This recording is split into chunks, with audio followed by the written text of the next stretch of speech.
Get out of my seat before I have security drag you back to whatever academy hole you crawled from. Victoria Whitman's voice sliced through the first-class cabin of Phoenix Airlines Flight 492 like a razor blade. She stood towering over seat 2A, her designer Hermes purse clutched against her chest like armor, staring down at the young woman sitting calmly beneath her. The engines hadn't started yet. The aircraft sat motionless at Gate B7 of Dallas International Airport, 3:45 p.m. on a Tuesday that would reshape the aviation industry forever. But Victoria Whitman had no idea that in exactly 6 minutes and 47 seconds, she would watch her family's airline empire crumble on live television broadcast to Phoenix Airlines' 52,000 employees worldwide. Maya Johnson looked up from her phone. 19 years old, dark skin glowing against an oversized gray hoodie, worn white sneakers that had seen better days. Her backpack, faded and practical, was tucked neatly under the seat in front of her. To every passenger in the cabin, she looked like a college student who'd somehow wandered into the wrong section. What they didn't know was that Maya Johnson was worth $3.8 billion. What they didn't know was that she was the CEO of Quantum Link Systems, the company that controlled 68% of airline scheduling software globally.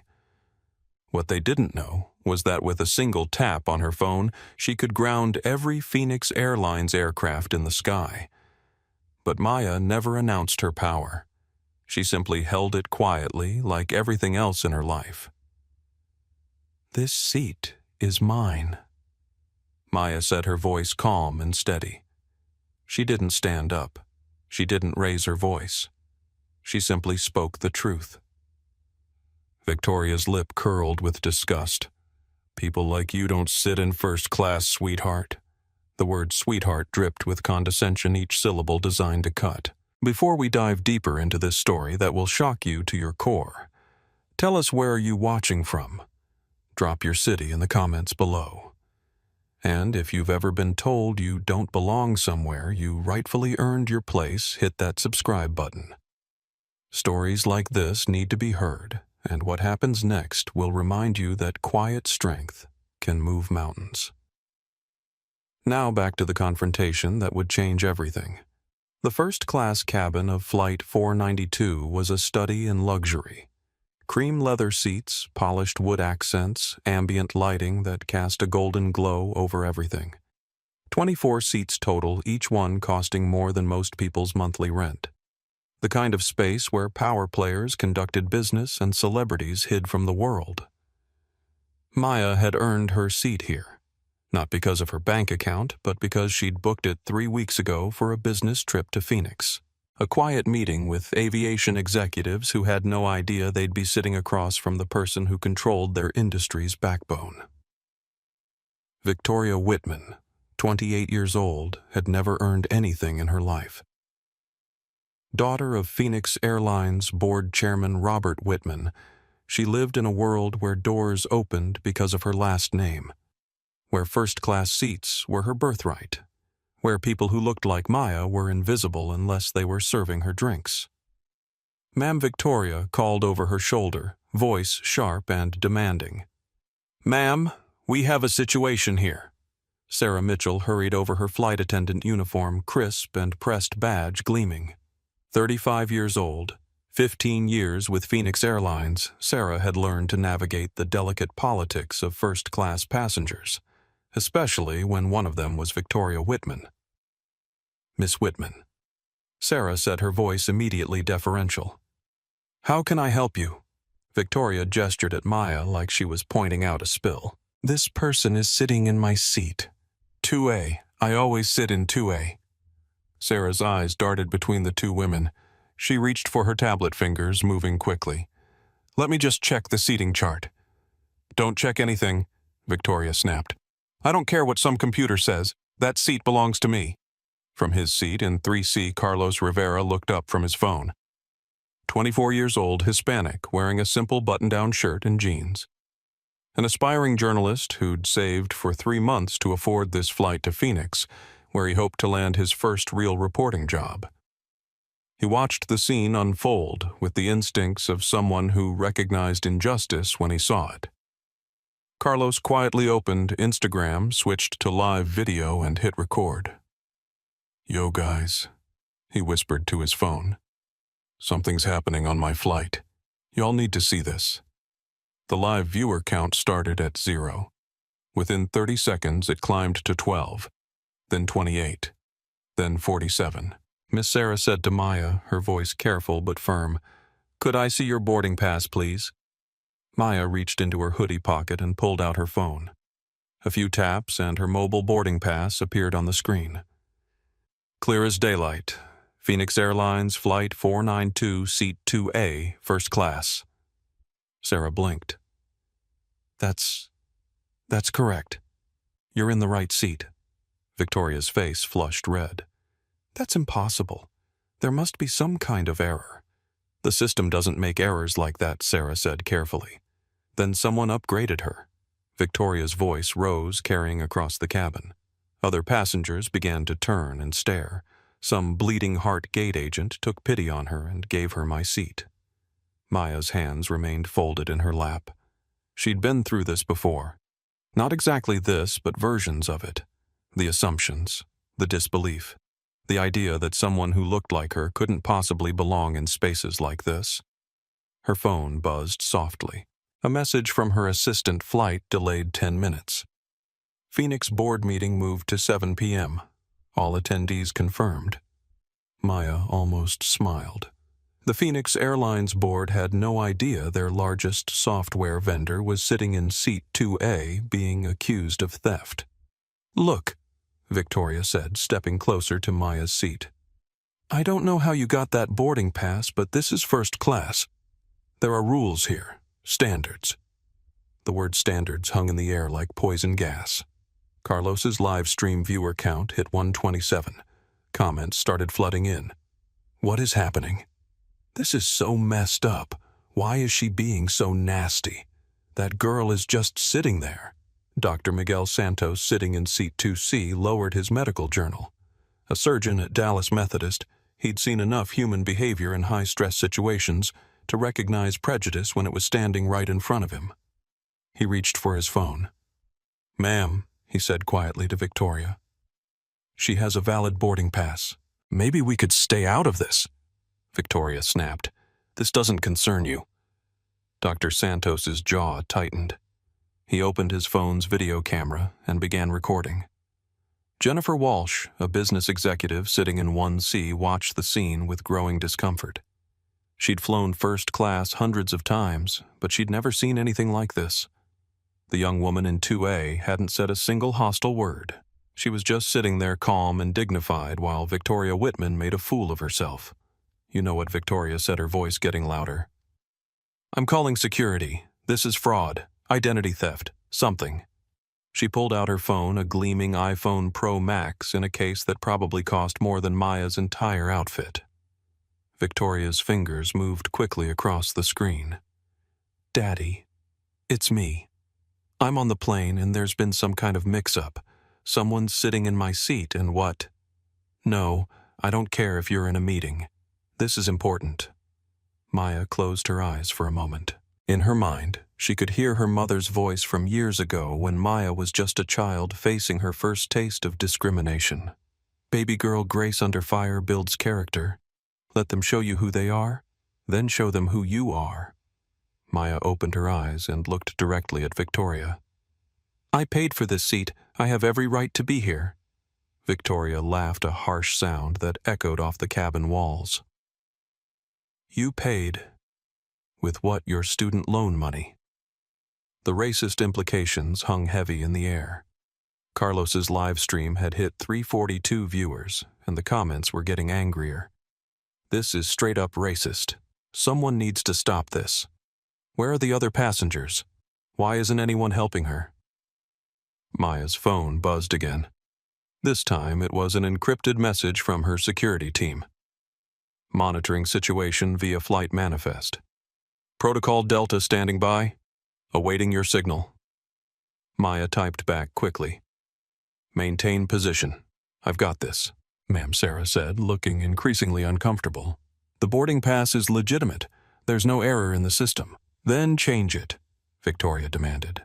Move her somewhere else. First class has a certain atmosphere, a standard of passenger that needs to be maintained. The racism wasn't even subtle anymore. It was right there, naked and ugly for everyone to see. Jennifer Walsh couldn't stay quiet anymore. "Excuse me," she said, standing up. "That's completely inappropriate." Victoria whirled around. "Excuse me, who asked for your opinion?" "I'm asking for basic human decency," Jennifer replied. "That young woman has done nothing wrong." Victoria's eyes narrowed. "Look around this cabin. Do you see anyone else dressed like they're going to a community college library? There's a dress code up here. It's called People Who Actually Belong." The words hit Maya like physical blows, not because they hurt, but because they were so predictably cruel. She'd built an empire worth billions, revolutionized an entire industry, employed thousands of people. But to Victoria Whitman, all of that was invisible. All Victoria saw was a young black woman in a hoodie. Carlos's viewer count jumped to 756. His comment section was exploding. "Someone call the news. This is viral material right here. That white lady is disgusting. Stand up, Queen. Don't let her do this." Maya stood up slowly, not to leave but to face Victoria directly. At full height, Maya was slightly shorter, but something in her posture made her seem larger. There was a quiet power in the way she held herself, like a storm that hadn't decided whether to break. "My dress code," Maya said, her voice carrying clearly through the cabin, "is based on comfort and practicality, not on impressing people who judge others by their appearance." Victoria's face twisted with rage. "Don't lecture me about judgment. I know exactly what this is.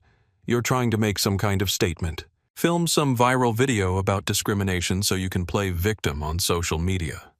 She gestured around the cabin wildly. "Well, congratulations. You've got your audience. You've got your drama. But you're not getting my seat." Maya's phone buzzed with another encrypted message. Phoenix Airlines stock down 2% on social media chatter. Monitoring continuing. Maya almost laughed.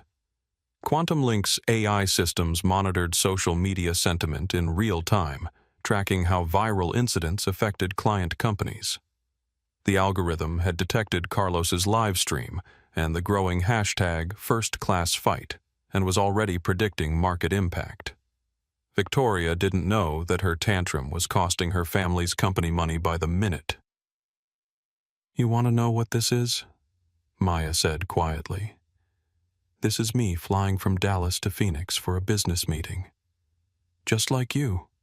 Just like everyone else in this cabin. Business meeting." Victoria laughed again.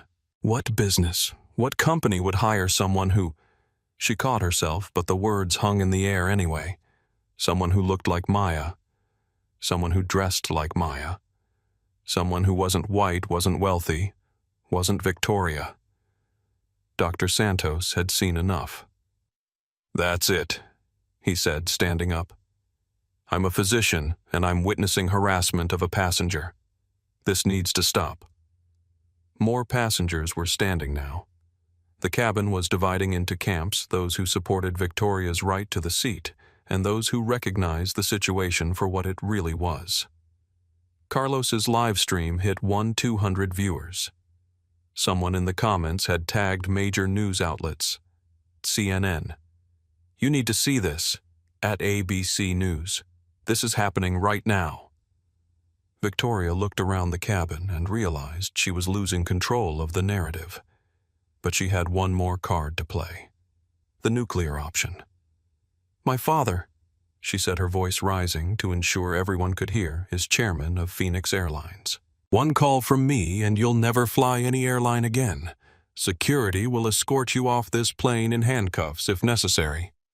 The threat landed like a bomb. The cabin went quiet. Even the background hum of the aircraft's systems seemed to fade. Maya looked at Victoria for a long moment. Then she smiled, not a friendly smile, but the kind of smile that comes before justice is served. Your father, Maya said softly, is Robert Whitman.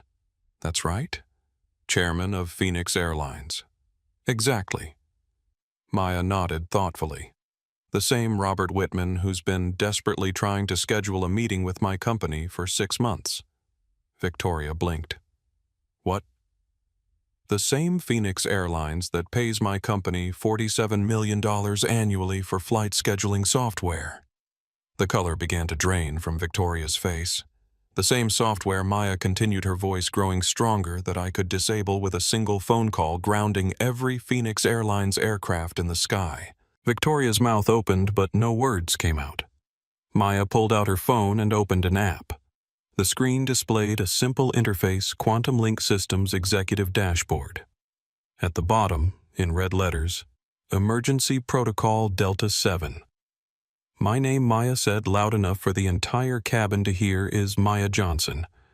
I'm the CEO of Quantum Link Systems, and you just threatened the wrong passenger. Carlos's live stream exploded to 400 viewers as passengers throughout the cabin gasped, pulled out their phones, and started recording. The hashtag #FirstClassFight was trending in Dallas, Phoenix, and starting to spread nationwide. Victoria stood frozen, her mouth opening and closing like a fish out of water. And Maya Johnson, 19 years old, wearing a hoodie and sneakers, placed her finger over the emergency protocol button that would shut down an entire airline. In exactly 3 minutes and 47 seconds, the aviation industry would never be the same.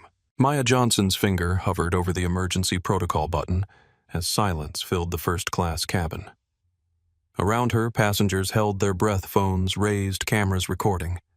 The weight of the moment pressed down like the cabin pressure before turbulence. But to understand how a 19-year-old girl in a hoodie came to hold the power to ground an entire airline, you need to know her story. 3 years earlier, Maya Johnson lived in a one-bedroom apartment in Detroit with her aunt, surviving on ramen noodles and Wi-Fi stolen from the coffee shop downstairs. Brilliant beyond her years, she'd skipped 2 grades and earned a full scholarship to MIT. But Maya never made it to Massachusetts. Instead, she found her calling in her aunt's garage, surrounded by discarded computers and a vision that would reshape the aviation industry. The idea came to her during a family crisis. Her grandmother was dying in a hospital in Phoenix, and Maya needed to get there fast. She bought a ticket with her savings money meant for textbooks and meal plans. But when she arrived at Detroit Metropolitan Airport, the gate agent took one look at her. A 16-year-old black girl traveling alone, and decided her ticket must be fraudulent. Computers show this ticket was stolen, the agent had said, refusing to scan the barcode. I'm calling security. Maya missed her grandmother's funeral because of that agent's assumptions. She sat in the airport for 6 hours watching flights to Phoenix depart while security investigated her legitimate ticket. By the time they cleared her, it was too late. At the funeral home, standing before a closed casket, Maya made a promise. She would create a system where discrimination couldn't hide behind computer errors or policy, where bias would be exposed, documented, and eliminated. She started coding that night. Quantum Link Systems began as a simple idea airline scheduling software that removed human prejudice from the equation. Instead of gate agents making subjective decisions about who belonged on a flight, Maya's algorithm analyzed only objective data: ticket validity, payment confirmation, security clearance. Nothing about appearance, age, or race could influence the system. Her first client was a small regional airline facing discrimination lawsuits. Maya's software cost them $50,000 to implement, but saved them millions in legal fees and reputation damage. Word spread through the industry like wildfire. Within 2 years, Maya had landed contracts with 12 major airlines. Her software didn't just schedule flights, it predicted and prevented bias before it happened. The system tracked employee behavior patterns, identified potential discrimination hotspots, and sent real-time alerts to management. Phoenix Airlines had been one of Maya's biggest early adopters, desperate to clean up their image after a series of high-profile discrimination incidents. They paid Quantum Link $47 million annually, making Maya one of their largest vendors. Now, as Victoria Whitman stood frozen in the aircraft aisle, Maya reflected on the irony. Phoenix Airlines' own software was about to be used against them. But Maya had learned something else. In building her empire, power without purpose was just noise. She'd watched enough tech billionaires abuse their influence, turning innovation into oppression. Maya chose a different path. She lived quietly, flew commercial instead of private jets, wore hoodies instead of designer suits. Not because she couldn't afford luxury, but because she wanted to stay connected to the experiences of ordinary passengers. How could she fix problems she couldn't see? "You're lying," Victoria said finally, her voice shaking. "You're just some college kid trying to scam your way into first class." Maya looked at her with something approaching pity. Victoria lived in a world where worth was measured by appearances, where money bought respect and race determined value. She literally couldn't comprehend that the woman she'd been humiliating for the past 10 minutes controlled her family's business. Ma'am Sarah Mitchell said carefully, "Perhaps we should." "No," Victoria snapped. "I don't care what she claims. Look at her. Does she look like a CEO to you?" The question revealed everything wrong with Victoria's worldview. Maya looked exactly like what she was, a brilliant young woman who'd built an empire through talent, not inheritance. But Victoria only saw race and class, missing the genius underneath. Carlos Rivera's live stream had exploded to 12,000 viewers. The comments were moving too fast to read, "Holy shit, she's a CEO. This white lady is about to get wrecked. Quantum Link is worth billions. Google this company right now. Maya Johnson is a literal genius." Professional journalists were starting to notice. A CNN producer messaged Carlos directly. "Can we use your feed? This is breaking news." Dr. Santos stepped closer, his phone still recording. "Miss Johnson," he said quietly, "I looked up your company while this was happening. What you've accomplished is remarkable." Maya nodded gratefully. Dr. Santos understood something Victoria couldn't. Achievement came in many forms, and intelligence didn't wear a uniform. Jennifer Walsh was frantically Googling on her phone. Her eyes widened as search results filled her screen. "Victoria," she said urgently, "you need to stop talking. Right now." Victoria whirled around. "Don't tell me what to do." "Quantum Link Systems." Jennifer read from her phone, valued at $7.2 billion. CEO Maya Johnson. 19 youngest black woman ever to build a unicorn company.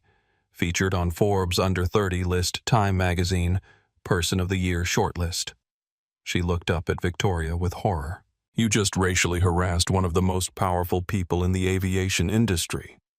Victoria's face went white, then red, then white again. That's impossible. She's wearing a hoodie." Maya almost laughed.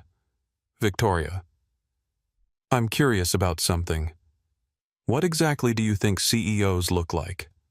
"They look like," Victoria gestured helplessly. "Like business people, like successful people." "You mean they look white?" Maya said quietly.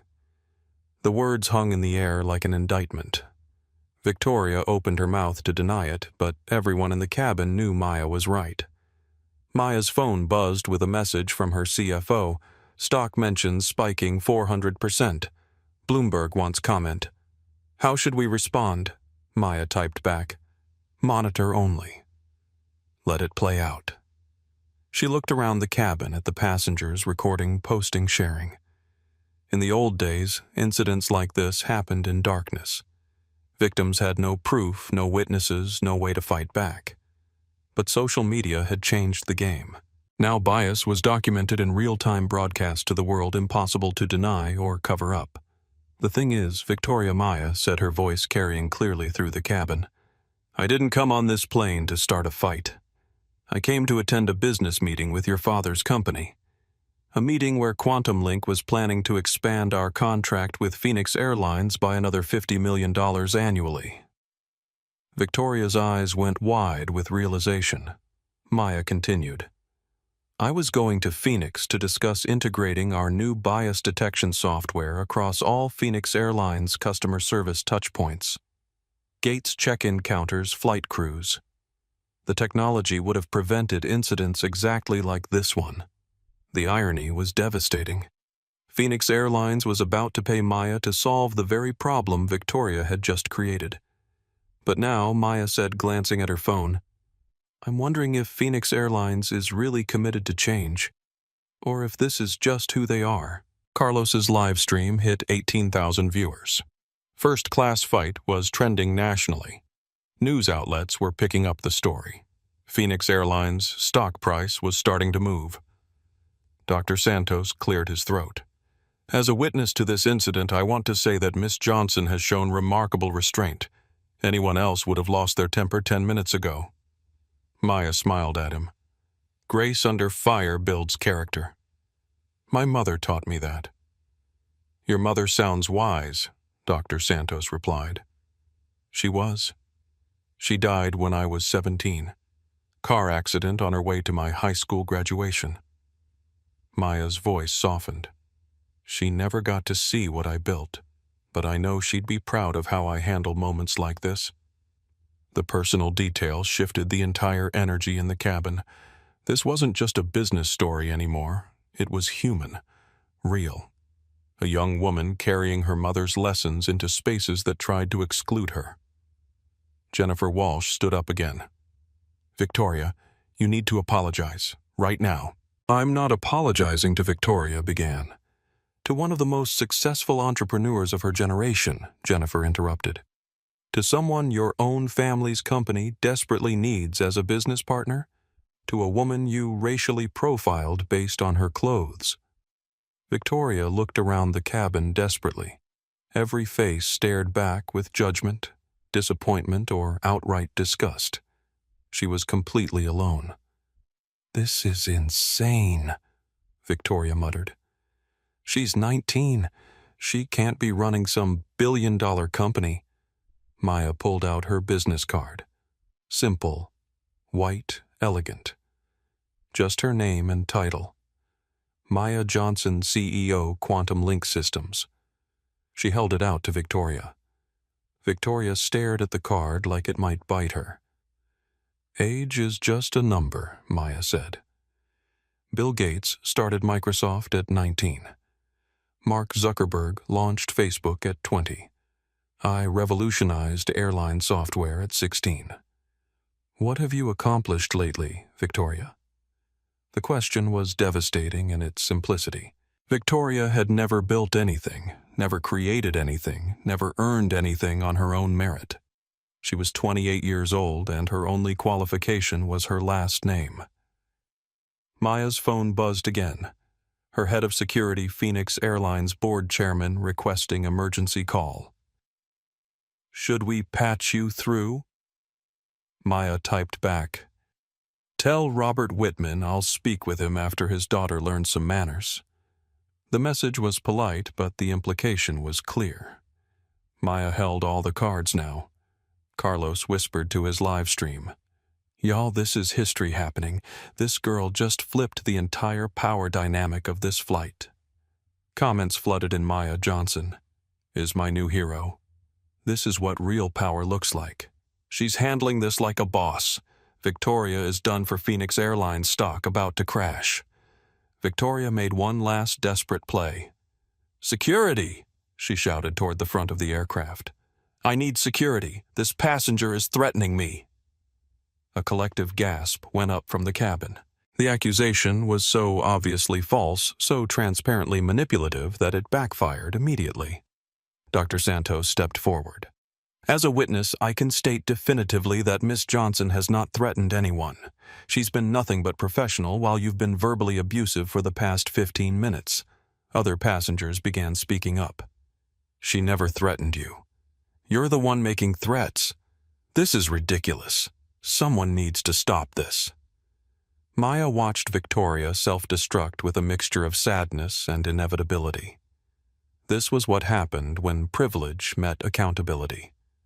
When people used to getting their way suddenly faced consequences. Victoria, Maya said quietly. I want you to understand something.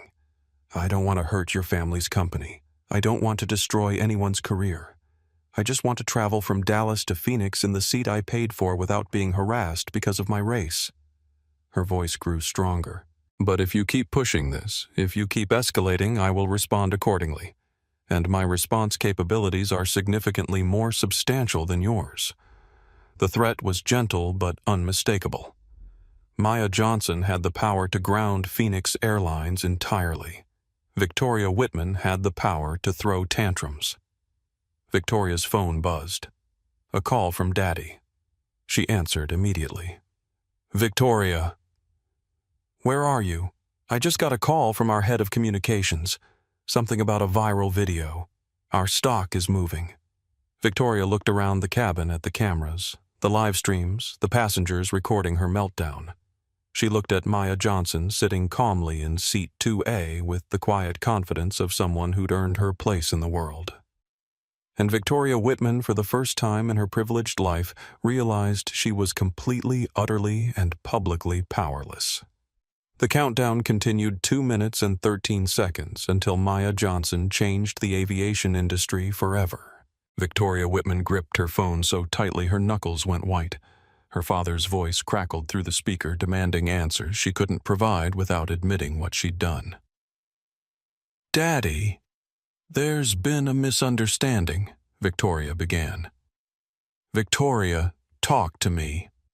Our communications team is tracking some kind of social media incident involving Phoenix Airlines. Something happening on one of our flights right now. Victoria looked around the cabin. Carlos's live stream showed 23,000 viewers and climbing. Dr. Santos held his phone steady, recording everything. Jennifer Walsh was typing furiously, probably posting to her LinkedIn about corporate discrimination. Passengers throughout first class had their devices out, documenting every word. It's nothing serious, Victoria lied. Just a seating confusion. I'll handle it. Maya Johnson listened to the conversation with growing amazement. Victoria still believed she could control this narrative, still thought her father's influence could make reality bend to her will. Victoria, I need you to listen very carefully. Robert Whitman's voice carried through the phone. We're in the middle of delicate negotiations with our largest software vendor, a company called Quantum Link. Their CEO is supposedly flying to Phoenix today for meetings. If anything disrupts that relationship. Victoria's face went ashen. She looked at Maya with dawning horror. Maya smiled and gave a little wave. Daddy, Victoria whispered, I need to call you back. She hung up quickly, but not quickly enough. The damage was already done broadcast live to thousands of viewers who now understood exactly what was at stake. Carlos whispered to his audience. Y'all heard that right? Her daddy just confirmed Maya Johnson is their biggest vendor. This white lady just racially harassed her own family's most important business partner. The comments section exploded. The irony is killing me. This is better than any movie. Victoria just ended her own family's company. Maya Johnson is playing 4D chess. Phoenix Airlines is done. Sarah Mitchell, the flight attendant, looked like she wanted to disappear into the aircraft's floor. 15 years with Phoenix Airlines, and she'd never seen anything like this.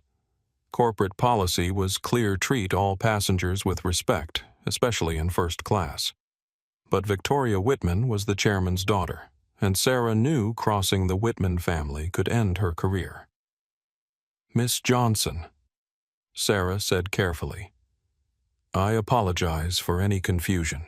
Your seat assignment is absolutely correct. Is there anything I can get you to make your flight more comfortable? Victoria whirled on the flight attendant. Don't apologize to her. I want her removed from this aircraft immediately, ma'am. I can't remove a passenger with a valid ticket. Then find a reason, Victoria screamed. She's being disruptive. She's threatening me. She's making other passengers uncomfortable. The lies poured out of Victoria like poison. Maya watched with clinical fascination, recognizing the playbook of privileged people caught in wrongdoing, deny, deflect project, and when all else fails, play victim. Dr. Santos had seen enough. "That's completely false," he said loudly. "I'm a physician. I've been recording this entire incident, and Miss Johnson has been nothing but professional. You're the one being disruptive." Jennifer Walsh stood up again. "Sarah, I'm a corporate attorney. This woman is creating a hostile environment based on racial bias. If Phoenix Airlines removes Miss Johnson from this flight, you're looking at a massive discrimination lawsuit." Victoria's desperation reached new heights. "She doesn't belong here. Look at her clothes. Look at how she's dressed. First class has standards." The racist implications were no longer subtle. They were a sledgehammer. Victoria had dropped all pretense of civility, revealing the ugly truth beneath her polished exterior. Maya's phone buzzed with alerts. Her social media team was monitoring the situation remotely. Hashtag first class fight trending in 47 states. News outlets requesting statements. Stock implications significant. Maya typed back. "Continue monitoring. No statements yet. Let truth speak for itself." Carlos's live stream hit 35,000 viewers. Major news outlets were embedding his feed into their websites. First Class Fight was trending alongside Racism on Flight and Maya Johnson. Victoria noticed the live stream for the first time. "Turn that off," she demanded, lunging toward Carlos's phone. "You can't film me without permission." Carlos pulled his phone away. "Actually, I can. This is a public space, and I'm documenting discrimination." "This isn't discrimination. This is property protection. This is my seat." "No," said a calm voice from the back of first class. "It's really not." Everyone turned. Captain James Brooks stood at the entrance to the cabin, his uniform crisp, his expression grave. 52 years old, 28 years with Phoenix Airlines, he'd seen every possible passenger conflict. But nothing like this. Captain Victoria said, relief flooding her voice. "Thank God. Please remove this passenger. She's in my assigned seat." Captain Brooks looked at his tablet. "Miss Whitman, according to our manifest seat 2A, is assigned to Maya Johnson. Your seat is 3B. Victoria's mouth fell open. 3B. That's impossible. I always sit in 2A. Seat assignments are based on booking confirmation and payment, not personal preference, Captain Brooks said firmly. Maya looked at her boarding pass, then at the captain's manifest. "There seems to be confusion about Miss Whitman's seat. According to your system, what does it show?" Captain Brooks consulted his tablet. "Maya Johnson, seat 2A confirmed and paid. Victoria Whitman, seat 3B confirmed and paid." The truth was devastating in its simplicity. Victoria had been wrong from the beginning. She'd attacked Maya Johnson over a seat that was never hers to claim. But Victoria wasn't done fighting. "That can't be right. Someone changed the assignments. This is sabotage." Maya pulled out her phone and opened her Quantum Link app. With a few taps, she accessed the Phoenix Airlines booking system, the same system her company had built and maintained. According to the reservation database, Maya said, reading from her phone, Victoria Whitman booked seat 3B on March 15th at 2:47 p.m. I booked seat 2A on March 12th at 9:23 a.m. 3 days earlier. The timestamp evidence was irrefutable. Maya had legitimately booked the seat first. Victoria's last thread of justification snapped. She had no claim to the seat, no policy to cite, no procedure to hide behind. She'd spent 15 minutes racially harassing a passenger based on nothing but her own sense of entitlement. "This is ridiculous," Victoria shouted. "Fine. Keep the seat. But I'm not sitting next to her." She stormed toward seat 3B directly behind Maya. But as she approached the passenger in 3A, an elderly white businessman looked up with disgust. "Ma'am," he said coldly, "I watched this entire incident.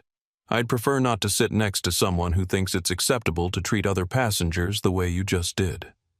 Victoria stopped dead. Even her natural allies, wealthy white travelers, were rejecting her behavior. Maya's phone buzzed. A message from her board of directors' emergency session called. Phoenix Airlines contract under review due to social media incident. Recommend immediate response. Maya typed back, stand by, situation ongoing.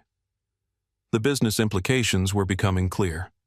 Quantum Link's board was seriously considering terminating their largest client contract. Phoenix Airlines could lose their essential flight management software over Victoria's racism. Dr. Santos approached Maya. Miss Johnson, as a witness to this incident, I want to ensure you're okay. Would you like me to document any medical effects of this harassment? Maya appreciated the concern, but she felt fine. Strong, actually. This was exactly why she'd built Quantum Link, to create accountability for discrimination, to make bias costly instead of convenient. I'm okay, Dr. Santos, but thank you for speaking up. Too often people witness discrimination and stay silent. Not anymore, Dr. Santos replied firmly. What happened here was wrong, and I won't pretend otherwise. Carlos's live stream was approaching 50,000 viewers. The comment section had become a torrent of support for Maya and outrage at Victoria.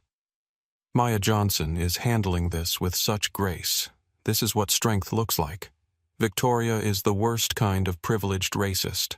Phoenix Airlines needs to fire someone. Justice incoming in. 3, 2, 1. Victoria had found her way to seat 3B, but she wasn't sitting down. She stood in the aisle, phone pressed to her ear, voice urgent and panicked. Daddy, you need to fix this. The video is everywhere. People are saying terrible things about our family. Maya could hear Robert Whitman's voice through the phone. What video, Victoria? What exactly did you do? Victoria looked around at all the cameras recording her confession. I might have gotten into a small argument with a passenger, but she started it. She was in the wrong seat. The lie was so blatant that several passengers actually laughed out loud. Captain Brooks had been listening to the conversation while reviewing the situation. He made a decision.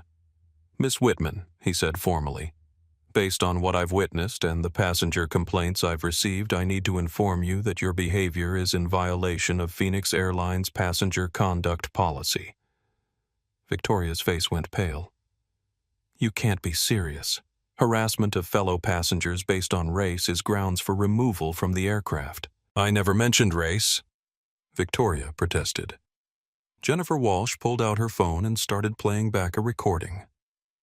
Victoria's voice came through clearly. People like you don't sit in first class. There's a dress code up here. It's called People Who Actually Belong. Look at her clothes. She doesn't blend in. The evidence was damning. Victoria had repeatedly referenced Maya's appearance, her belongings, her type, all coded language for race and class discrimination. Maya watched Victoria's world collapse in real time. The privileged bubble that had protected her for 28 years was finally bursting. Social media had made discrimination impossible to hide. Impossible to spin, impossible to explain away. This is insane, Victoria shouted. I'm Robert Whitman's daughter. You can't treat me like this. Captain Brooks's expression hardened.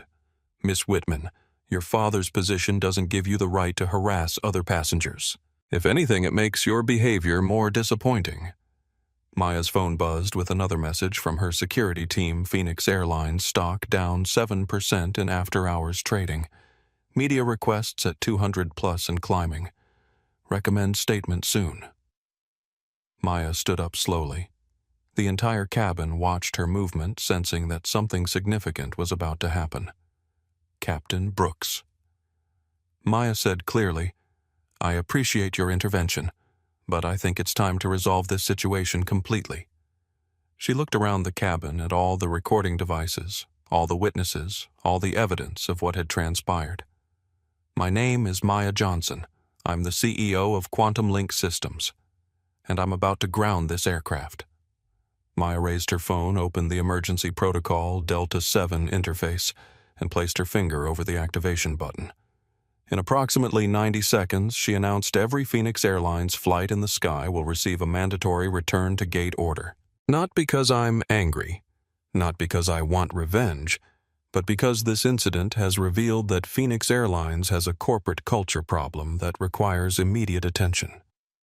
Victoria stared at Maya in absolute horror, finally understanding the magnitude of what she'd unleashed.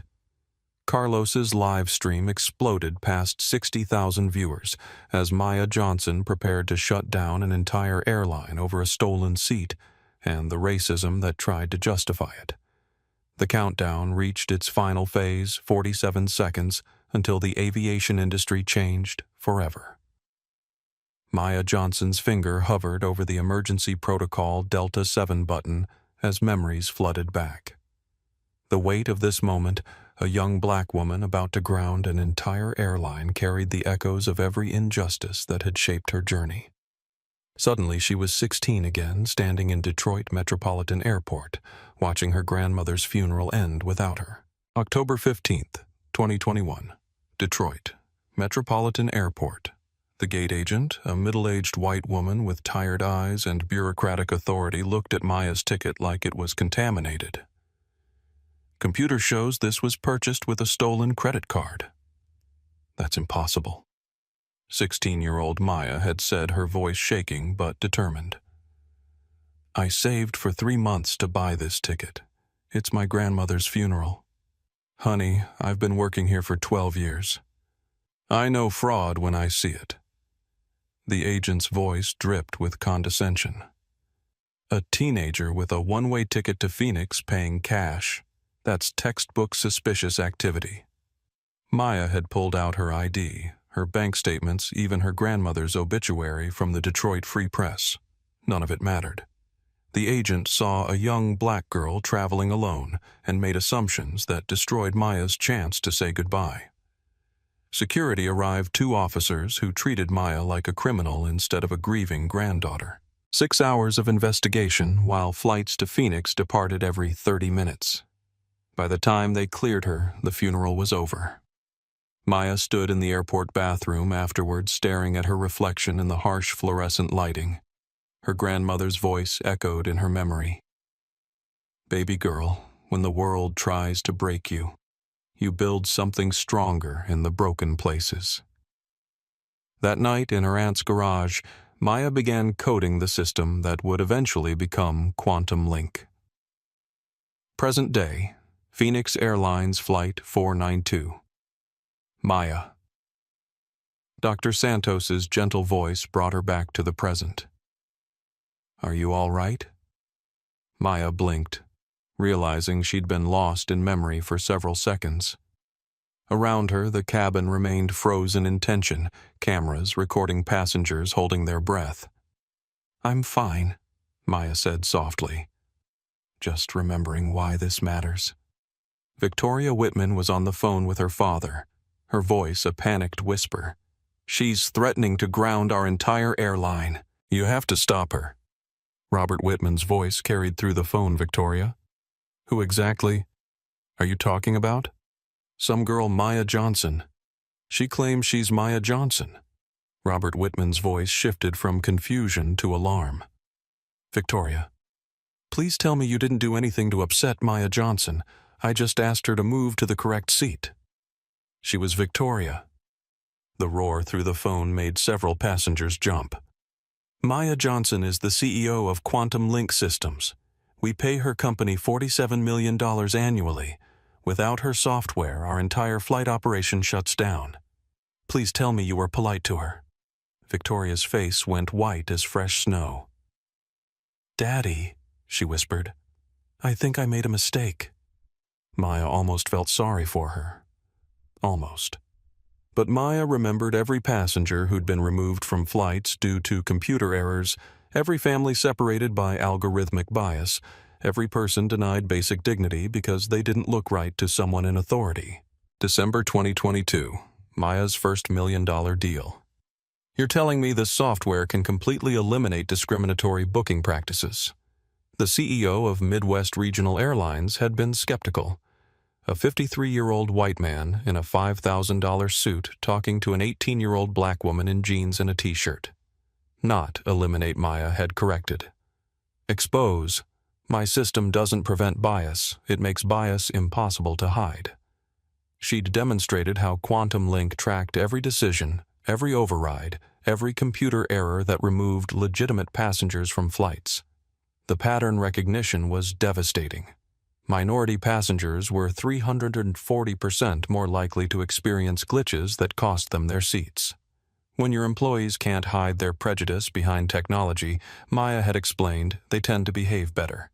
Midwest Regional signed the contract that same day. Within 6 months, their discrimination complaints dropped to 0.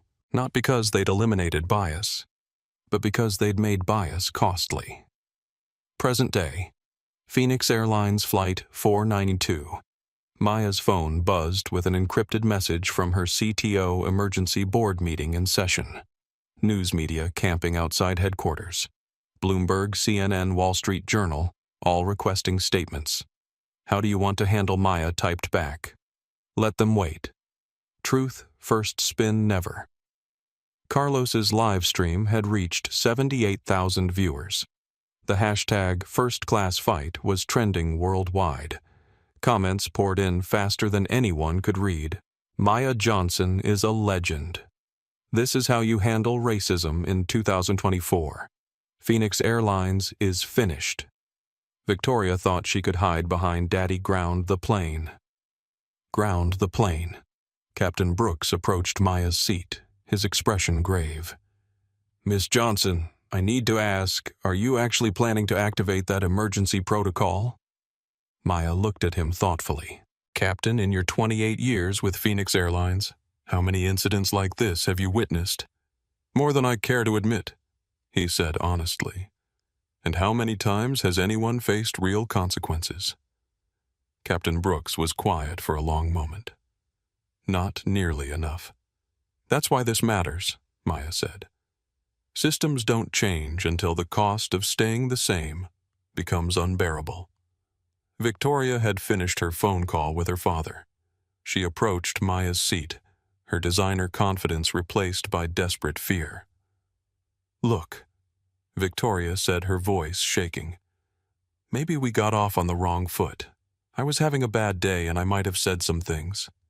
You racially profiled me, Maya said calmly. You demanded I be removed from a seat I legitimately purchased. You threatened to have me arrested. You told everyone in this cabin that people like me don't belong in first class. I never said anything about race. Dr. Santos held up his phone, cued to a video recording. Would you like me to play it back? Victoria's shoulders sagged in defeat. Maya's phone buzzed again. This time it was a direct message from Robert Whitman. Miss Johnson, this is Robert Whitman, chairman of Phoenix Airlines. I'm calling an emergency board meeting to address this situation. Please accept my personal apology for my daughter's inexcusable behavior. Maya showed the message to Captain Brooks. Your chairman wants to apologize. What are you going to tell him? Captain Brooks asked. Maya considered the question. Quantum Link had transformed the aviation industry by making discrimination expensive. But real change required more than software. It required accountability at every level. February 2023. The Phoenix Airlines contract. Miss Johnson. Robert Whitman had said during their first meeting, Phoenix Airlines is committed to becoming the most inclusive airline in the industry. We want your help making that happen. Maya had studied Phoenix Airlines discrimination data for weeks. The patterns were clear. Minority passengers faced random additional security screenings, 280% more often than white passengers. Computer glitches disproportionately affected travelers with ethnic names. Weather delays seemed to target flights from predominantly Black and Latino cities. Mr. Whitman, Maya had said, inclusion isn't a marketing campaign. It's an operational commitment. Are you prepared to change how your company actually functions, not just how it talks? Absolutely, Robert Whitman had promised. That promise was being tested right now, 35,000 feet above the ground. Present day, Phoenix Airlines Flight 492. Maya typed a response to Robert Whitman. Your daughter's behavior reflects your company's culture. Words aren't enough anymore. I need to see action. She hit send, then looked around the cabin. Passengers were still recording, still watching, still waiting to see what justice looked like in real time. Jennifer Walsh cleared her throat. Maya, I've been in corporate law for 15 years. I've seen discrimination cases settled quietly, swept under the rug, forgotten by the next news cycle. What you're doing right now, this transparency, this accountability, it's revolutionary. Maya nodded. That's the point. Discrimination thrives in darkness. Sunlight is the best disinfectant. Victoria made one last desperate attempt to save face. This is all a misunderstanding. I wasn't being racist. I was protecting first-class standards. Standards, Maya repeated. Tell me, Victoria, what exactly are the standards for sitting in first class? Well, people should be appropriately dressed. I'm wearing clean clothes that fit properly. Check. And they should have the means to afford. I'm worth $3.8 billion. Check. And they should understand proper airline etiquette. I've flown over 200,000 miles in the past 3 years. Check. Victoria struggled for another criterion. People should look professional. Ah, Maya said. Now we're getting to the truth.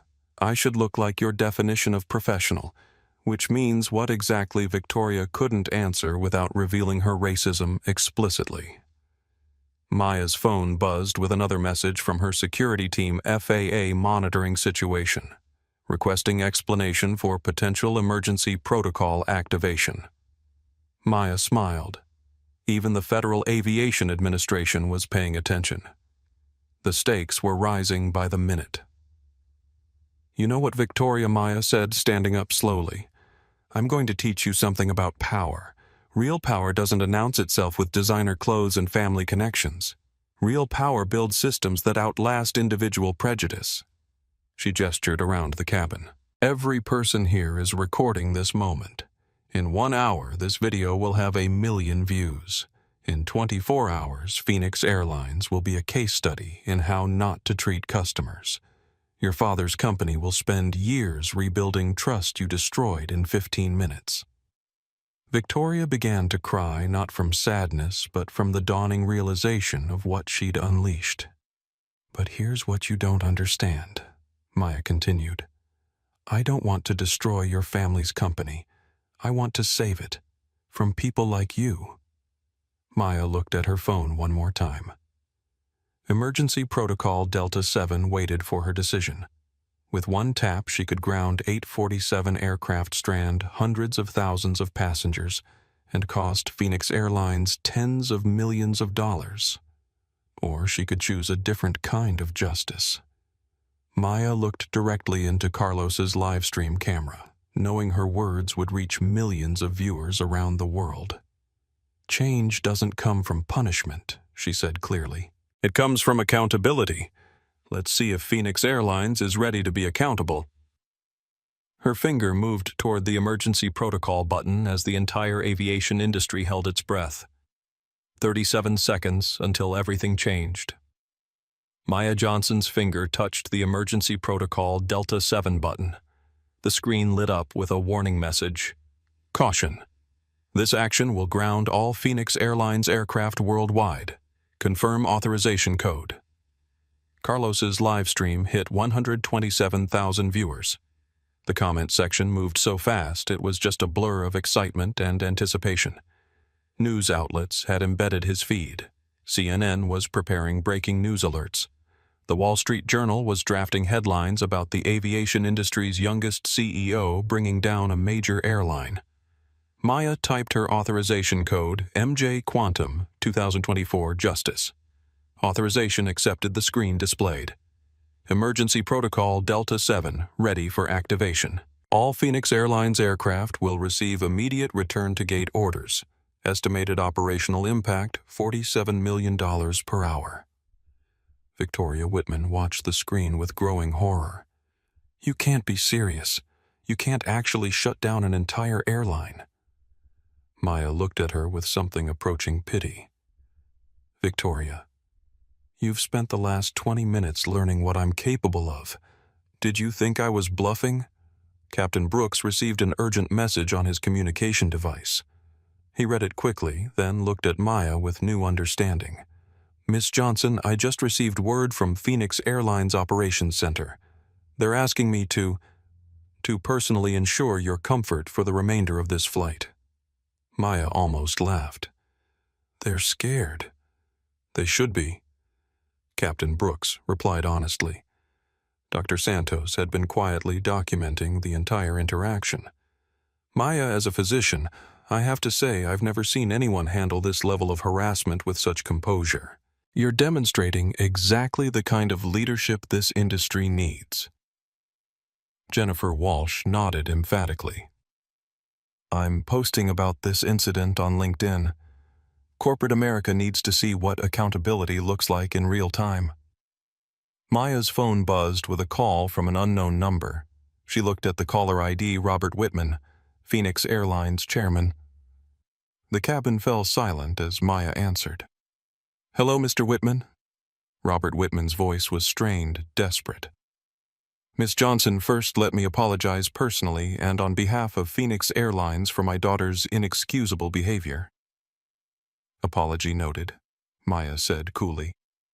I'm calling to ask to beg, please don't activate that emergency protocol. We can resolve this situation. We can make this right. Maya put the call on speaker so the entire cabin could hear. Carlos adjusted his live stream to capture the conversation. Mr. Whitman, your daughter spent the last 20 minutes telling me I don't belong in first class.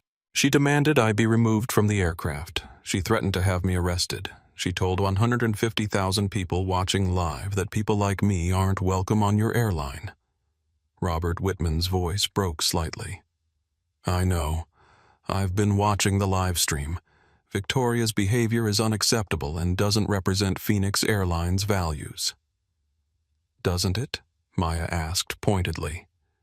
Because your own data shows minority passengers are 340% more likely to experience errors that cost them their seats. Your employees receive bonus points for identifying suspicious passengers, and somehow those passengers are disproportionately Black and Latino. The statistical evidence was devastating.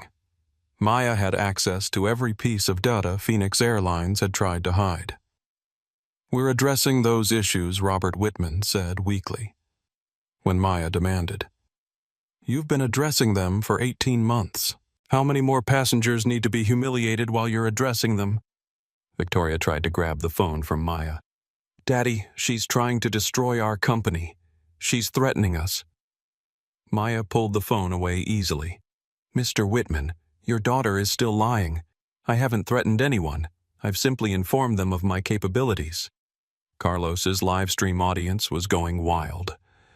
Maya is dismantling them. This is better than any movie. Robert Whitman sounds scared. Phoenix Airlines is done. She's got the receipts. Robert Whitman tried a different approach. Miss Johnson, please, think about the passengers. If you ground our fleet, you'll strand hundreds of thousands of innocent travelers. Maya had been expecting this argument. Mr. Whitman, how many innocent travelers has your company already stranded due to discriminatory practices? How many families missed funerals, weddings, medical appointments because your employees decided they looked suspicious? The moral arithmetic was clear. Short-term inconvenience to force long-term change. Maya's phone displayed another message from her board, stock market responding. Phoenix Airlines down 12%. Quantum Link up 8%. Media requests at 500 plus. Department of Transportation requesting statement. The ripple effects were spreading beyond aviation. This was becoming a broader conversation about corporate accountability, technological power, and racial justice. "I'll make you a counteroffer, Mr. Whitman," Maya said, her voice carrying clearly through the phone in Carlos's live stream. "I'll cancel the emergency protocol under 3 conditions." Anything Robert Whitman said immediately. "First, Victoria Whitman is permanently banned from all Phoenix Airlines flights and properties. She doesn't get to represent your company anymore." Victoria gasped. "You can't do that. It's my family's company." Maya ignored her. "Second, Phoenix Airlines implements the quantum link bias detection system across all customer touchpoints within 60 days. No more random additional screenings that mysteriously target minorities." "Agreed," Robert Whitman said quickly. "Third, Phoenix Airlines establishes a $50 million fund for aviation scholarships, specifically for underrepresented students. Money to be administered independently, not as a marketing campaign. The demands were swift, specific, and designed for maximum impact. Not just punishment for Victoria, but structural changes to prevent future incidents." Miss Johnson Robert Whitman said carefully, "Those are significant demands, Mr. Whitman. Your daughter just cost you the most important business relationship in your company's history. These demands are mercy." Captain Brooks received another urgent communication. He listened through his headset, then approached Maya's seat. "Miss Johnson, I've just been informed that the FAA is monitoring the situation. They're concerned about the potential for mass flight disruptions." Maya nodded thoughtfully. "Captain, do you think the FAA should be more concerned about flight disruptions or about the discrimination that led to this moment?" It was a question that cut to the heart of priorities. What mattered more, operational convenience or human dignity? Dr. Santos spoke up.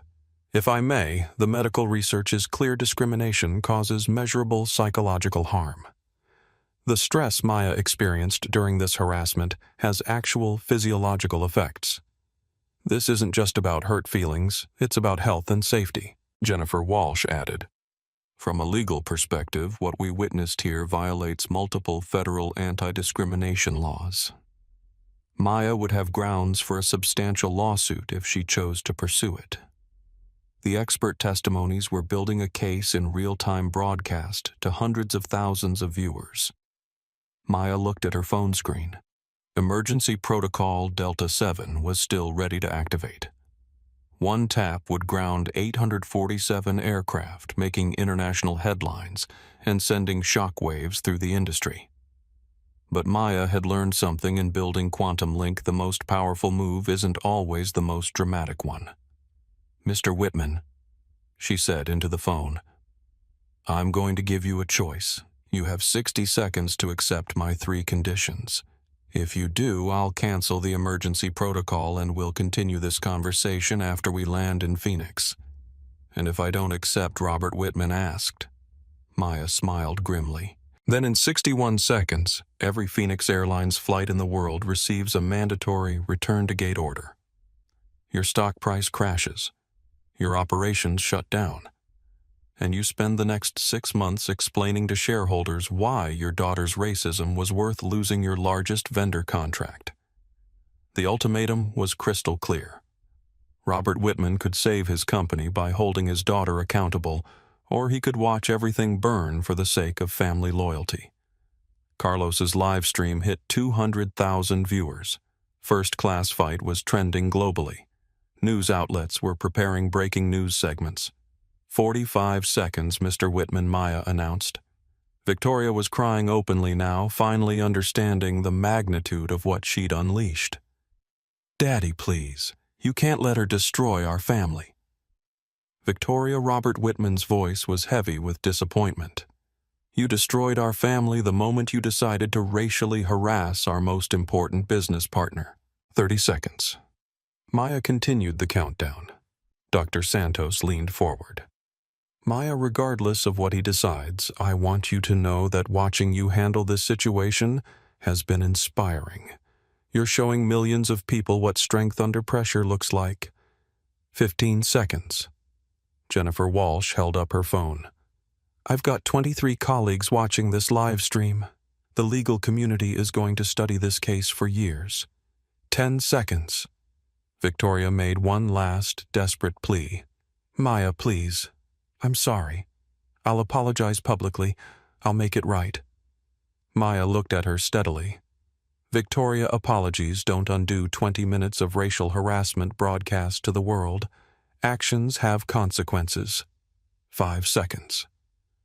Robert Whitman's voice came through the phone, defeated but decisive. I accept all 3 conditions. Maya paused, her finger hovering over the activation button. Around her, the cabin held its breath. 200,000 live stream viewers waited for her decision. Smart choice, Mr. Whitman, Maya said finally. She closed the emergency protocol app and opened her regular Quantum Link dashboard. Ladies and gentlemen, she announced to the cabin and Carlos's audience, Phoenix Airlines will remain operational today, but change is coming whether they're ready or not. The collective exhale from the cabin was audible. Victoria collapsed into seat 3B, emotionally drained. Captain Brooks looked relieved. Dr. Santos smiled with admiration. Jennifer Walsh was already typing furiously on her phone, but Maya Johnson wasn't finished. She had one more card to play. Carlos, she said, looking directly into the live stream camera. Are you still recording? Yes, ma'am, Carlos replied. Maya stood up, her voice carrying clearly through the cabin and across the internet to hundreds of thousands of viewers worldwide. My name is Maya Johnson. I'm 19 years old. I'm the CEO of Quantum Link Systems. And what you just witnessed isn't unusual, it's typical. Every day, passengers are removed from flights denied services or treated as criminals because they don't look like someone's idea of who belongs in premium spaces. Her voice grew stronger. But today was different. Today, discrimination was documented broadcast and met with immediate consequences. This is what accountability looks like in the digital age. Maya gestured around the cabin. Change doesn't happen because people suddenly become less prejudiced. Change happens because prejudice becomes too expensive to maintain. The live stream audience was captivated. Maya Johnson for president. This speech is everything. She's changing the world in real time. Phoenix Airlines will never recover. Maya concluded her impromptu address to anyone watching who's ever been told they don't belong somewhere. They've earned the right to be. Your dignity is not negotiable. Your presence in these spaces matters. And when people try to diminish you, remember sometimes the quiet person in the hoodie is the one with the power to ground an entire airline. Carlos's live stream peaked at 247,000 simultaneous viewers as Maya Johnson sat back down in seat 2A, the seat that had started it all, and the seat that would forever symbolize what happens when quiet strength meets digital accountability. The flight continued toward Phoenix, but the aviation industry would never be the same. The cabin of Phoenix Airlines Flight 492 buzzed with nervous energy as passengers absorbed what they'd just witnessed. Maya Johnson had single-handedly prevented a corporate crisis while simultaneously creating one depending on your perspective. Captain Brooks received an urgent communication through his headset. His expression grew increasingly grave as he listened. Finally, he approached Maya's seat. Miss Johnson, I've been instructed by Phoenix Airlines operations to personally ensure your comfort for the remainder of this flight. I've also been asked to inform you that Chairman Whitman will meet us at the gate in Phoenix. Maya nodded calmly. I expected as much. Victoria Whitman sat slumped in seat 3B, staring at her phone in horror. Her social media accounts were exploding with notifications. Her Instagram, where she'd built 340,000 followers posting about luxury travel and lifestyle content, was being flooded with comments. Racist. Your privilege is showing. This is why we need accountability. How does it feel to be exposed? Maya Johnson ended your whole career. Her Twitter mentions were even worse. The hashtag Victoria Whitman Racist was trending alongside First Class Fight. Video clips of her worst moments were being shared thousands of times per minute. Carlos Rivera was experiencing the opposite phenomenon. His live stream had peaked at 247,000 viewers, and his follower count was climbing exponentially. Major news outlets were requesting permission to use his footage. CNN had already sent him a direct message about potential employment opportunities. "Yo, chat," Carlos whispered to his phone. "I think I just documented the most important flight in aviation history." The comment section agreed. "Carlos, you're about to be famous. This footage is Pulitzer Prize material. You just changed journalism forever. Hire this man." CNN Dr. Santos was composing a detailed medical report on his tablet. As a physician, he understood the psychological impact of public racial harassment. He was documenting Maya's responses, Victoria's escalation patterns, and the physiological stress indicators he'd observed. "Maya," he said quietly, "I'm writing this up as a case study in dignity under pressure. The way you handled this situation should be taught in conflict resolution courses."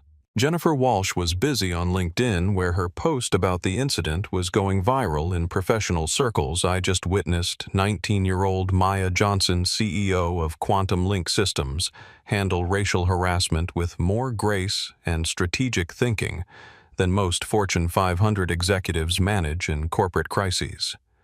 This is what real leadership looks like. Hashtag accountability matters. Hashtag First Class Fight." The post had already received 15,000 reactions and 800 comments from business leaders, civil rights advocates, and aviation professionals. Maya's phone was buzzing constantly with messages from her CFO: stock up 12%. Business development requests up 400%. Board recommends immediate media strategy. From her head of communications, 60 media requests and counting. New York Times, Wall Street Journal, BBC. All want exclusive interviews.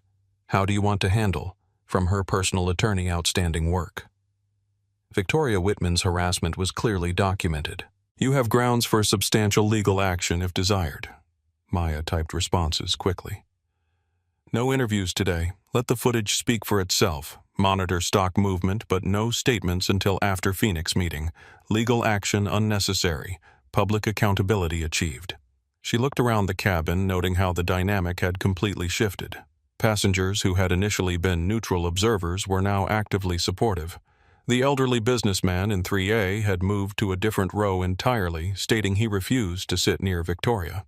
A woman from economy class had been quietly upgraded to fill the empty seat, and she kept glancing at Maya with obvious admiration.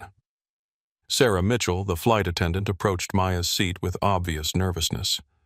"Miss Johnson, I want to personally apologize for my initial response to this situation. I should have acted more professionally." Maya looked at her thoughtfully. "Sarah, you were in an impossible position. Victoria Whitman is the chairman's daughter, and you were trying to keep your job." "I understand that." "That doesn't make it right," Sarah replied. "I've been with Phoenix Airlines for 15 years, and I've seen incidents like this before. I usually stayed quiet because speaking up felt risky." Maya nodded. "That's exactly why change is necessary. Employees shouldn't have to choose between their conscience and their paycheck." Sarah's confession was being captured by multiple recording devices, adding another layer to the story. Her words represented countless airline employees who had witnessed discrimination but felt powerless to intervene. "Miss Johnson," Sarah continued, "I want you to know that many of us have been hoping someone would finally hold the company accountable. What you did today, standing up like that, it gives the rest of us courage." Maya smiled. "Sarah, you always had that courage. You just needed permission to use it." Victoria's phone rang. She answered with a shaking voice. "Hello, Victoria, it's Mom. I just saw the video. What have you done?" Margaret Whitman's voice carried clearly through the phone, and passengers nearby couldn't help but overhear. "Mom, It's not as bad as it looks. Not as bad. Victoria, you racially harassed our largest vendor's CEO on live television. Your father is in emergency meetings trying to save the company. The family dynamics were playing out publicly, adding a human element to the corporate crisis. The video has 4 million views already, Margaret continued. Fox News, MSNBC, CNN, they're all covering this. The Phoenix Airlines stock price is in free fall. Victoria looked at her phone. Phoenix Airlines stock was down 18% and still dropping. The market was responding to the reputational damage in real time. Maya received a text from an unknown number. Miss Johnson, this is Robert Whitman. I'm personally flying to Phoenix to meet you at the gate. Please give me the opportunity to make this right. Maya showed the message to Captain Brooks. Your chairman is very motivated to resolve this situation. He should be. Captain Brooks replied. In 30 years of flying, I've never seen anything quite like this. Dr. Santos had finished his medical documentation. Maya, I've noted that throughout this entire incident you showed no signs of the fight or flight response most people experience under severe stress. Your heart rate remained stable, your speech patterns stayed consistent, your decision-making was clear and strategic. That's remarkable. Maya appreciated the clinical validation. Dr. Santos. I learned early that emotional reactions to discrimination usually make the situation worse. Staying calm gives you more options. That's wisdom beyond your years, Dr. Santos replied. Carlos was still live streaming, but his viewer count had stabilized around 150,000 as the dramatic confrontation phase ended. He was now providing commentary and reading viewer questions. Someone asked if Maya planned this. Absolutely not. You can see she was just trying to travel in peace. But when discrimination happened, she responded with incredible strategic thinking. Another viewer wants to know about Victoria's consequences. Well, she's been publicly exposed, banned from Phoenix Airlines, and her family's company is in crisis. Those seem like pretty significant consequences. Maya's phone buzzed with a message from her security team, media helicopters circling Phoenix Sky Harbor. Estimated 200-plus reporters at gate. Recommend private ground transport post-arrival. Maya typed back, negative. I'll walk through that airport like any other passenger. Transparency matters. Jennifer Walsh had been monitoring social media trends. Maya, the response has been overwhelmingly supportive.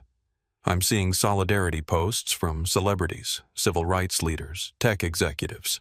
You've tapped into something bigger than this specific incident. Maya nodded. This was never about one racist passenger. It's about accountability in industries that have avoided consequences for too long. The flight crew was performing pre-landing preparations, but the energy in the cabin remained electric. Passengers were still recording, still posting, still processing what they'd witnessed. A young black woman from economy class approached Maya's seat during the seatbelt check. Excuse me, Miss Johnson. I just wanted to say thank you. I've experienced discrimination on flights before, but I never knew how to fight back. Watching you today, it showed me what's possible. Maya stood up and gave the woman a brief hug. What's your name, Keisha? I'm a nursing student. Keisha, remember this moment. Remember that your dignity is not up for debate. And remember that sometimes the most powerful response to injustice is refusing to be moved from where you belong. The interaction was captured on multiple phones, creating another viral moment of solidarity and empowerment. Victoria was having a very different conversation. Her phone was ringing continuously, friends, relatives, and business associates all wanting to know what had happened. Each conversation was more painful than the last. Victoria. I saw the video. I can't believe you said those things. Victoria. My company is reconsidering our partnership with Phoenix Airlines because of this. Victoria. You need crisis management help immediately. The personal and professional costs were mounting by the minute. Captain Brooks announced over the intercom. Ladies and gentlemen, we're beginning our descent into Phoenix Sky Harbor International Airport. I want to personally acknowledge that today's flight was unusual, and I commend the passengers who stood up for what was right. The announcement was subtle but significant. A Phoenix Airlines captain was publicly supporting Maya's position. As the aircraft descended through the Arizona sunset, Maya looked out the window at the approaching lights of Phoenix. Below her, the city sparkled with possibility and promise. She thought about her grandmother, who had dreamed of a world where her granddaughter could travel anywhere without fear of discrimination. Maya's phone showed one final message from her board of directors, emergency shareholder meeting scheduled. Unanimous support for your handling of situation. Quantum Link stock at all-time high. The industry is watching. The plane touched down smoothly at Phoenix Sky Harbor. As they taxied toward the gate, passengers could see the crowds of media waiting outside. News trucks lined the terminal. Reporters held cameras and microphones. The story had grown far beyond a single flight. Captain Brooks's voice came over the intercom one final time. Ladies and gentlemen, welcome to Phoenix. Please remain seated until the aircraft comes to a complete stop. And remember, every passenger deserves to be treated with dignity and respect. Maya Johnson was about to step off Flight 492 and into history. The shy teenager who had been denied a seat at her grandmother's funeral was now the powerful CEO who had grounded an industry's assumptions about power privilege and accountability. Victoria Whitman would also exit the aircraft, but into a very different future. Her 28 years of unchallenged privilege were over. Her family's company faced an existential crisis, and her personal reputation was destroyed beyond repair.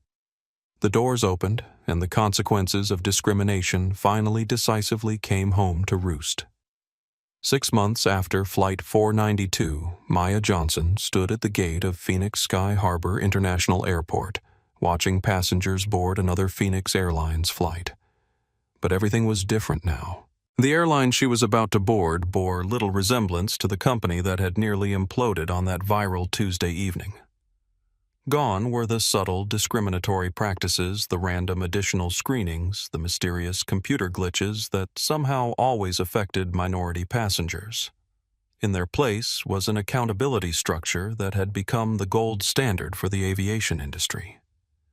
Maya wore the same gray hoodie and worn sneakers that had sparked the confrontation 6 months earlier. Not because she couldn't afford better clothes, but because comfort mattered more than appearance. More importantly, because she'd proven that power didn't require a dress code.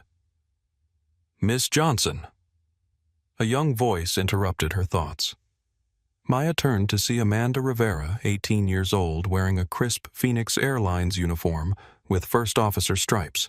Amanda had been the first recipient of the Wings of Equality Scholarship Program, the $50 million fund that Robert Whitman had established as part of Maya's ultimatum. Maya smiled warmly. "How's flight training going?" "I graduate next month." Amanda beamed. "Captain Brooks recommended me for the Fast Track program. I'll be co-piloting regional flights by Christmas." The conversation was being overheard by other passengers, but nobody was recording with malicious intent. The story had moved beyond viral sensation into institutional change. Maya was no longer a curiosity. She was simply another passenger.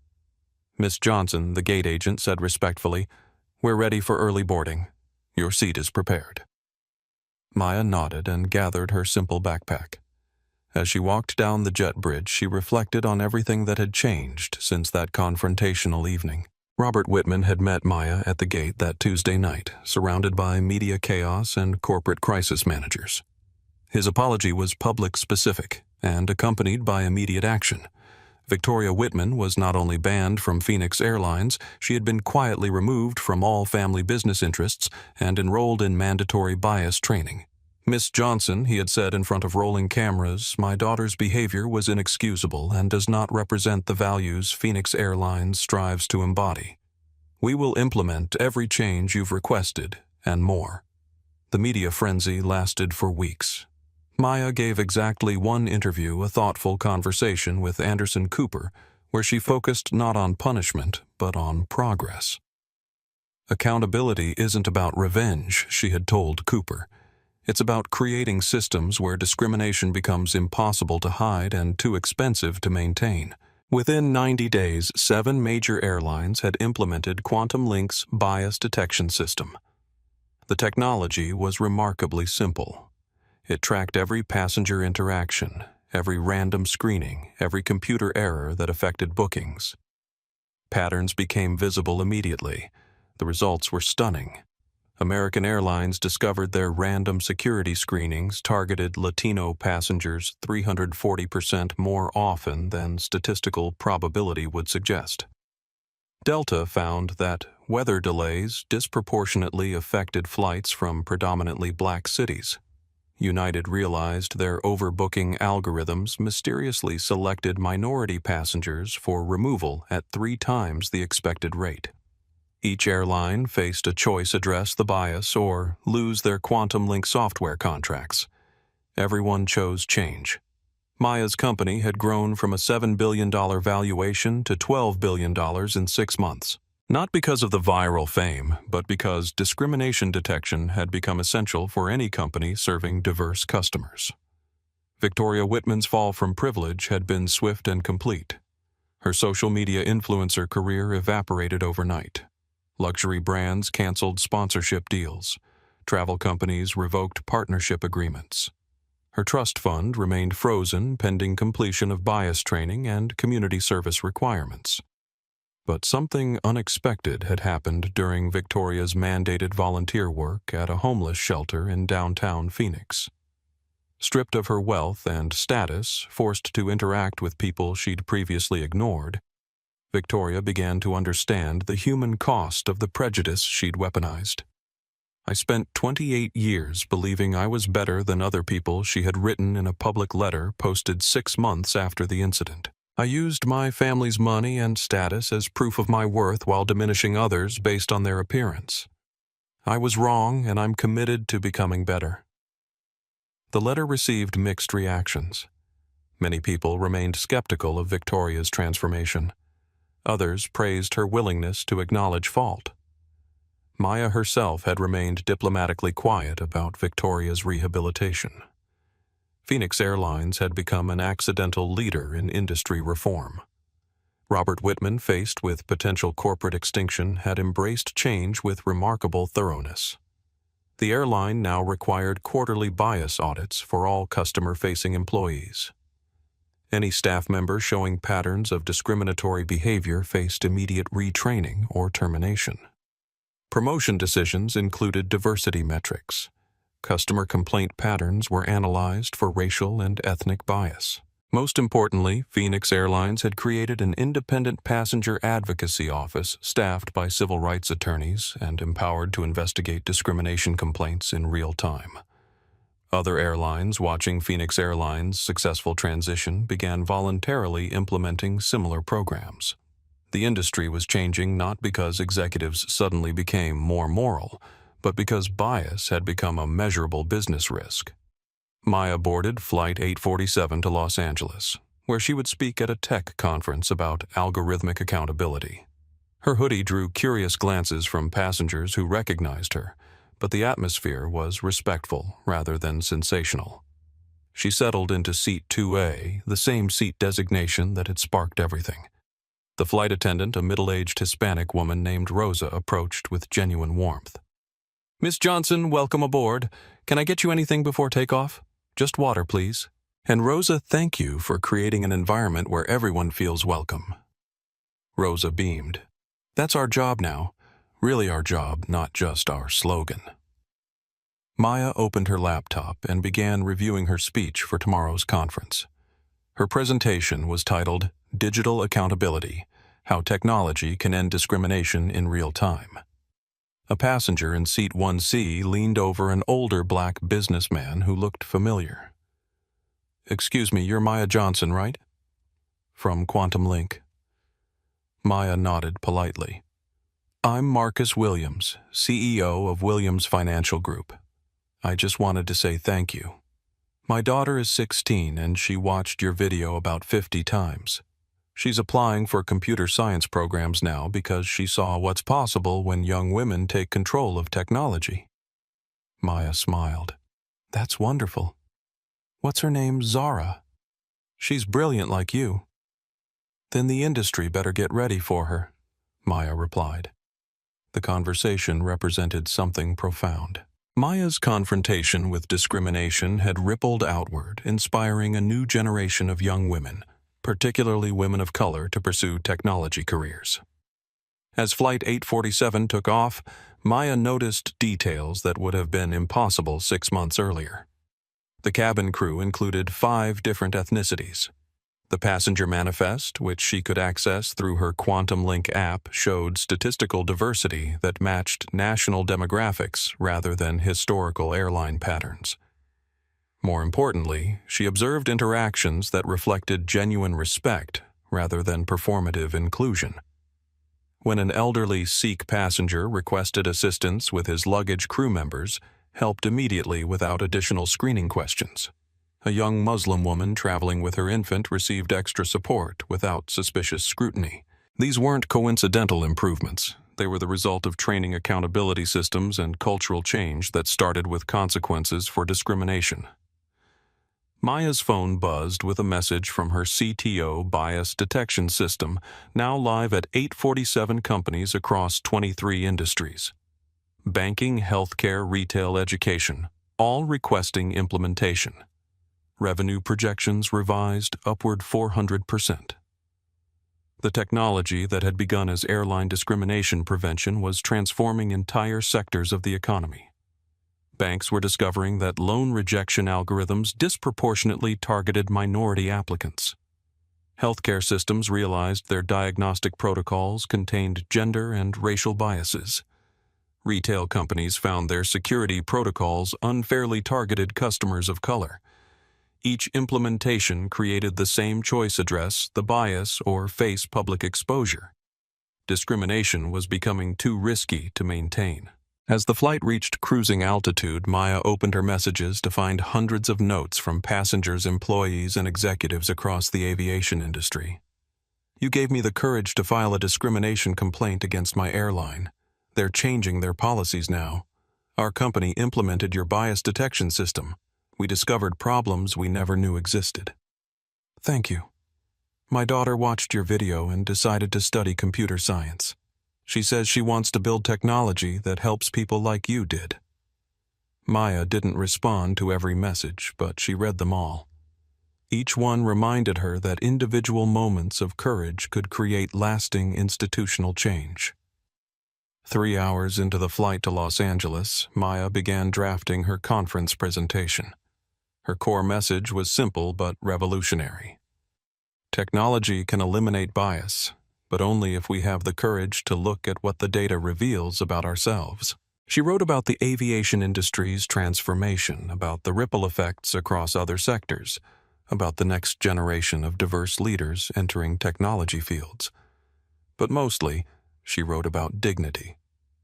Every person deserves to travel, work, learn, and live without facing discrimination based on their appearance. Her draft concluded. Technology can't eliminate human prejudice, but it can make prejudice transparent, documented, and costly. When bias becomes visible, accountability becomes possible. Flight 847 landed at Los Angeles International Airport without incident. As passengers deplaned, several approached Maya to express gratitude, share their own discrimination stories, or simply acknowledge her impact. Maya walked through LAX like any other traveler, no special security, no VIP treatment, no entourage. But everywhere she looked, she saw signs of change. Diverse airline staff, equitable security procedures, and most importantly, an atmosphere where every passenger seemed to belong. At the baggage claim, she encountered a young black woman about her age wearing a pilot's uniform with Phoenix Airlines wings. Miss Johnson, I'm Captain Shanice Thompson. I wanted to thank you for the Wings of Equality scholarship. It changed my life. Maya's eyes widened. You're a captain already, fast-tracked through the program. Phoenix Airlines is committed to developing diverse leadership quickly. Shanice smiled. Your confrontation on Flight 492 didn't just change passenger treatment, it changed career opportunities. The conversation reminded Maya that accountability created positive change far beyond its immediate scope. 6 months after her viral confrontation, Maya Johnson had transformed from a discrimination victim into an industry change agent. But her greatest achievement wasn't the technology, the business success, or even the policy changes. Her greatest achievement was proving that dignity was non-negotiable. That quiet strength could move mountains. That young people, especially young women of color, could use intelligence, courage, and strategic thinking to reshape entire industries. As Maya collected her luggage and headed toward the airport exit, she passed a young girl, maybe 8 years old, wearing a hoodie and sneakers remarkably similar to her own outfit from Flight 492. The girl's mother noticed Maya and whispered to her daughter, "That's Maya Johnson. She's the woman who proved that how you dress doesn't determine what you can accomplish." The girl looked up at Maya with wonder and determination in her eyes. Maya knelt down to the girl's level. "What's your name, sweetheart?" "Amara.